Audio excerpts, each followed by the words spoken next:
आपकी जिंदगी, अब जो अर्थव्यवस्था चौपट हुई है, अब अगले 10 साल में भी कुछ नहीं होने वाला है। बहुत सामान्य धक्का खाते हुए चीजें बढ़ेंगी। अब तो लोगों की सैलरियां कम हो गई, एक सामाजिक रूप से ये बेरोजगार बना रहे हैं। चूंकि इनको पता है कि नौजवान ये सवाल आज ना कल पूछेगा, इसीलिए जब भी चुनाव आता है व्यापक पैमाने पे मुसलमान पाकिस्तान ये चलने लगता है। अगर यहां नहीं पैदा होता है, 2-4 लोगों को पकड़ के लाया जाता है, उनसे बयान दिलवाया जाता है, फिर कहा जाता है आप इस पे नहीं बोल रहे हैं, उस पे नहीं बोल रहे हैं। अरे भाई, हम मान लीजिए हम सब पे नहीं बोल रहे हैं, आप नौकरी पे क्यों नहीं बोल रहे हैं जो सबका मुद्दा है? और आप टैक्स दे रहे हैं, मेहनत की कमाई से सरकार को टैक्स दे रहे हैं, और 4 संपादक अंग्रेजी में लिखते हैं नहीं सरकार को अपना खर्चा कम करना चाहिए। क्यों भाई? क्योंकि सारा पैसा उठाकर बड़े उद्योगपतियों को दे देना चाहिए। आप 100 उद्योगपतियों का धंधा चला रहे हैं जनता के टैक्स के पैसे से, और जनता को आप पैसा कुछ नहीं दे रहे हैं। और आपने एक नया तरीका सुना है कि किसी को जनधन अकाउंट में 500-500 रुपया दे दो, उसकी कमाई 5,000 10,000 थी, वो तालाबंदी के कारण चौपट हो गई, 500 रुपया दे दिया। अब कह रहे हैं कि कुछ तो मिला। हाँ, कुछ क्यों नहीं मिला, मैं भी कह रहा हूं कुछ मिला, लेकिन उसके बदले आपका सब कुछ ले लिया गया। किसी को 2,000 किसान को दे दिया, किसान उसी में खुश है। बस किसान को आज ना कल समझ में आएगा कि उसका 1 एकड़ में नुकसान ही 10,000 रुपए का हो गया है, तो ये 2,000 रुपए से उसका क्या होने वाला है? तो हमारी जिंदगी बर्बाद हो रही है, बर्बाद की जा रही है धर्म से जोड़कर। इस धर्म को कोई खतरा नहीं है, आपकी जिंदगी को खतरा है इस धर्म की राजनीति से। ये बात आप समझें। हर चुनाव में ये भय क्यों पैदा किया जाता है? फिर आप एक ईमानदार पुलिस व्यवस्था और जांच व्यवस्था क्यों नहीं बनाते हैं? हर बात में मेरा आईटी सेल प्रचार करता है, तरह तरह की चीजें बनाता है, लोग पूछता है आपके खिलाफ वायरल हो रहा है। मैं क्या करूं भाई? एक अदना से पत्रकार के पीछे सरकार लग जाए, इतना बड़ा आईटी सेल लग जाए, पॉलिटिकल पार्टी लग जाए, उसके लाखों समर्थक लग जाएं, मैं जिंदा हूं यही बहुत है आप लोगों की दुआ से। मैं क्या कर सकता हूं? लेकिन आप जिसे समर्थन देना है उसे दीजिए, लेकिन कहिए कि भाई रोजगार के सवाल पर आइए, बात रोजगार की कीजिए। ये हिंदू मुसलमान के फ्रेम में, ये जाति धर्म के फ्रेम में अब मत रखिए। ईडब्ल्यूएस वाले भी समझ लें, जब सरकारी नौकरी नहीं होगी तो इस आरक्षण का कोई मतलब नहीं है। ये नहीं चलेगा कि 17 सितंबर को नौजवान प्रदर्शन कर रहा है नौकरी के लिए, तो न्यूज चैनल नहीं दिखा रहे हैं। हाँ शेखर गर्ग साहब, मैं किसी क्रांति की आशा नहीं कर रहा हूं। मैं जानता हूं नौजवानों को, ये मेरी बात सुनकर धर्म जाति पर ही वोट देंगे, कहीं भी किसी भी चुनाव में, मुझे पता है। लेकिन मेरा काम है सही बात कहना। मैं कहूंगा स्वरोजगार स्वरोजगार किया जा रहा है। जो कहने वाले लोग, उनको पता होना चाहिए कि सबसे ज्यादा लोग स्वरोजगार करते हैं इस देश में। सिर्फ 10% लोग हैं जो फॉर्मल नौकरी पे हैं, जिन्हें सैलरी मिलती है नियमित, अच्छी सैलरी वाले 7 से 10% हैं। पढ़िए इस किताब को, पता चलेगा। और ऐसे बहुत सारे लेख हैं। बेरोजगारी की दर जब 45 साल में सबसे अधिक हुई तो डेटा ही गायब कर दिया गया, अदल बदल के लाया गया, कहा नहीं हमने कुछ पैमाना बदला है। अब 17% बेरोजगारी है। 17-18 में ही centre for monitoring Indian economy ने कहा था कि 1 करोड़ रोजगार कम हो गए। तो लगातार रोजगार कम हो रहे हैं, जो मिल रहे हैं उसमें सैलरियां कम हो गई हैं। क्या आपको अंदाजा है कि किस तरह की तबाही आने वाली है? तो आपके माँ बाप हों, आप हों, जितना नशा आपको धर्म की राजनीति में करना है कर लीजिए। वक्त अब आपको नहीं मिलेगा, वक्त गुजर गया। अब अगला 10 साल हम मामूली तरक्की के लिए भी तरसेंगे जिस हालत में पहुंचा दिए गए हैं। मामूली, राज्यों के पास पैसे नहीं हैं, सैलरियां अब नहीं मिलेंगी समय पर। तो आप देख लीजिए हमारा क्या है, हम तो गाली सुनते रहते हैं, आप सुनाते रहेंगे। तो आप देख लीजिए कि उसमें क्या है। मेरी कोई बड़ी बात नहीं है, मेरी परेशानी कोई बहुत महत्वपूर्ण चीज़ नहीं है, पर मैं बड़े फलक पर देखता हूँ तो ऐसा कोई तबका नहीं मिलता है मुझे जो परेशान नज़र ना आ रहा। आपकी जवानी है साहब, अच्छी नौकरी नहीं मिलेगी। कितने क्वालिटी के लोग हैं। मान मुझे तो 4-5 शिक्षक मिले थे, उन्होंने मेरी ज़िंदगी बदल दी। कैसे बदली? उन्होंने मुझे अच्छी किताबें दी, उन्होंने मुझे पढ़ना सिखाया, वरना मैं रट रहा था किताबों को। मैं नहीं समझता था कि मैं ये किताब क्यों पढ़ रहा हूँ। सिर्फ 4-5 टीचर ने मेरे पूरे क्लास के लड़कों को बदल दिया, और वो सब अच्छी नौकरी में गए, अच्छे काबिल लोग बने। लेकिन आपका गणित भी बहुत अच्छा है, नैसर्गिक रूप से आप बहुत प्रतिभाशाली हैं, बहुत व्यवहारिक चीजें आती हैं, लेकिन आपने 3 साल का जो बीए में एडमिशन लिया उसी में आपका कबाड़ा कर दिया गया। चाहे आप इंजीनियरिंग में गए हों, चाहे आप उसमें गए हों, और फिर आपकी आर्थिक स्थिति खराब कर दी गई। आप काबिल नहीं हैं। जब काबिल नौजवान बाजार में जाता है तो वो मोल भाव करता है, वो कुछ दिन के लिए भले कम पर काम कर ले, लेकिन ज्यादा काम करने की उसमें सलाहियत पाता है, योग्यता आती है, वो कुछ और बिजनेस कर सकता है।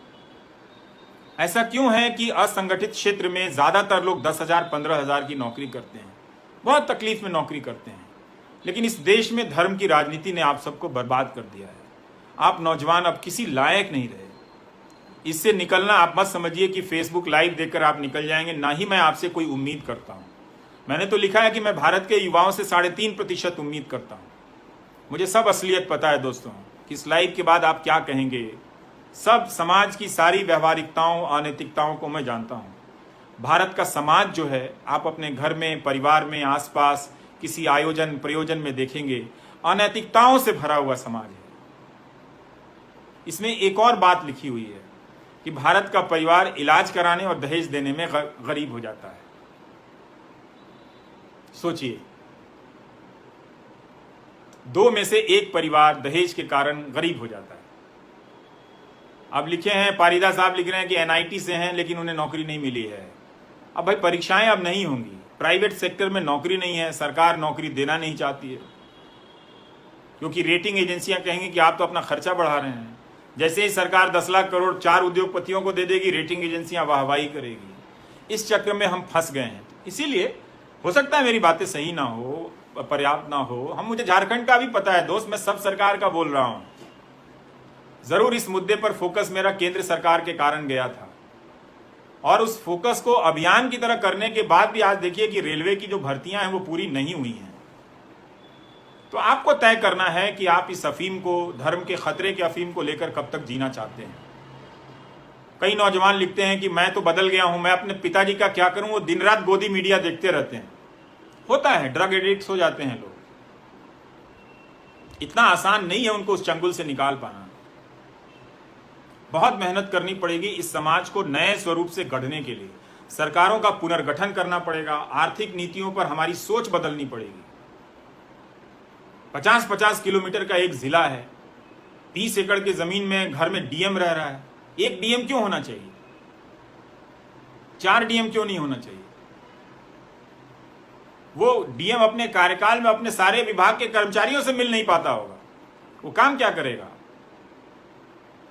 केवल मीटिंग होती है, आजकल यही होता है, जिले में मुख्यमंत्री मीटिंग करने लगे हैं, उसका फोटो दिखाया जाता है, डीएम को डांटा जाता है। वो डांट खाएगा क्योंकि उसके पास कर्मचारी नहीं है। बहुत सारे लोग अच्छी नीयत के साथ आईएएस बनना चाहते हैं, पर इन्हीं सब चीजों में भटक के अंत में फिर वो भी भ्रष्ट होकर चले जाते हैं। तो मैं अब आप सबसे विदा लेता हूं, और बहुत बहुत शुक्रिया, दोबारा आपने मेरा लाइव सुना। उम्मीद करता हूं कि इस बार मेरा फ्रेम अच्छा होगा। और भोजपुरी में 2 लाइन में मैं फिर से कह देता हूं कि बबुआ लोगिन, बबुनी लोगिन, बात सुनी लोगिन, रहुआ लोगिन के नौकरी के अब कहीं कौन ठौर नहीं है। जो ना स्कूल कॉलेज में बपसी पढ़ा के भेजले रहले, वो कॉलेज में मास्टर नहीं है, नीमन प्रोफेसर नहीं खन सन, तो रहुआ लोगन जो काबिल बनत रहनी है अब काबिल नहीं है, तो कम कामों मिली तो रहुआ लोगन के कमे पैसा के काम मिली। वो बनावल गई बा, जबकि रहुआ बहुत काबिल रहनी है। अगर नीमन मास्टर रहता सन आ मास्टरनी लोग रहित लोग तो रहुआ लोगन के चमका दिल रही, तो नीमन नीमन नौकरी मिलल रही रहुआ लोगन के। अब वो नहीं मिलत, तो एजुकेशन राउट बर्बाद हो गई, आ हेल्थ बर्बाद बा चौपट। तो इलाज में जो बपसी के लगे, बाबूजी के लगे जन पैसों बा, वो इलाजे में बर्बाद हो जाता, सारा पैसा फूका जाता, रहुआ लोग फिर गरीब हो जाते हैं। तो एक जना के तो नौकरी नहीं है, जरा नौकरी बा ओकरा उतने सैलरी बा कि वो बेचारा जी सकता, पेंशन वेंशन के कोनो ठिकाना नहीं है।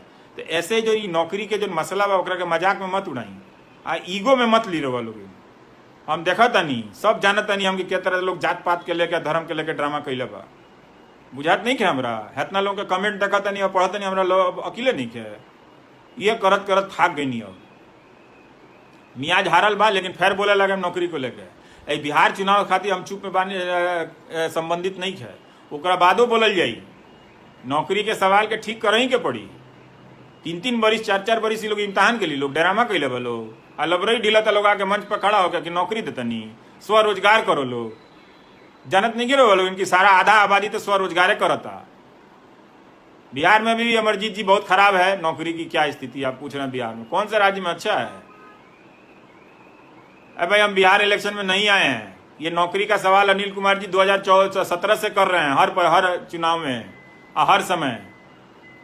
देखिए सैकड़ों प्रोग्राम किए हैं नौकरी पे, सैकड़ों। अकेला पत्रकार हूं दुनिया में, 9 बजे प्राइम टाइम में सारा छोड़ के सैकड़ों प्रोग्राम किया, गिन नहीं सकता हूं मैं भी। इतना दर्द देखा है युवाओं का। तो आप बहाना बना के गाली देते रहिए मुझे, उससे कोई फर्क नहीं है। आपको नौकरी मिल जाए तो मुझे मिठाई भेज दीजिएगा, अच्छी नौकरी मिले तो। यहाँ तो परीक्षा पास करके लड़का लोग घर में बैठ लो क्योंकि नौकरी नहीं किया। तो जाता नहीं, बहुत बहुत शुक्रिया, आप लोगों ने हमको देखा, दोबारा सुना। अच्छा है कि आप इस नौकरी के मुद्दे को व्यापकता से समझेंगे, अपनी शिक्षा से जोड़कर देखेंगे, अच्छी क्वालिटी की शिक्षा से, अपने हुनर से जोड़कर देखेंगे। जा गिर गया, हाँ, और स्वास्थ्य से जोड़कर देखेंगे, सामाजिक सुरक्षा से जोड़कर देखेंगे, वरना आप अच्छी जिंदगी नहीं जी पाएंगे। आपकी जिंदगी में कई तरह की बेचैनियां रहेंगी। इसलिए ये आईटी सेल वालों की नौकरी छोड़िए। आईटी सेल की नौकरी भी स्वरोजगार है, उड़न तश्तरी जी कर रहे हैं। हाँ, एक तरह से उन सब की भी नौकरी बदल जाएगी। कितना झूठ बोलेगा कोई, टाइप करेगा, लड़का बीमार हो जाएगा। 20,000 रुपये अगर आपको मिल रहा है, दिन भर आप रवीश कुमार के बारे में अनाप शनाप लिखते लिखते वो बीमार हो जाएगा बेचारा, कि कितना लिखे इसके बारे में। तो इसलिए ठीक है, हम मीडिया नहीं बदल सकते, हम दुनिया नहीं बदल सकते, हम समाज नहीं बदल सकते हैं। हम जो बात कह सकते हैं वो बात मैंने आज आपसे फिर से कही है, हम 1000 बार कहेंगे, हजारों बार मैंने चिट्ठियां लिखी है नौजवानों के नाम। तो इसलिए लफा शूटिंग मेरे साथ नहीं भैया, कि चुनाव आया है तो मैं बोल रहा हूँ। इतना बोला हूँ नौकरी के सवाल पे कि कई चुनाव गुजर गए, अभी कई चुनाव गुजरेंगे इस नौकरी के सवाल पे। इसलिए आप सबको शुभकामनाएं। आप अपने ज़िले के कॉलेजों का हाल लीजिए, अस्पतालों का हाल लीजिए। प्लीज़ कुछ ठोस बदलाव की तरफ आप बहस को ले जाइए, जिससे नेताओं पर, सभी दल के नेताओं पर, सभी सरकारों पर मुकम्मल दबाव पड़े। नमस्कार।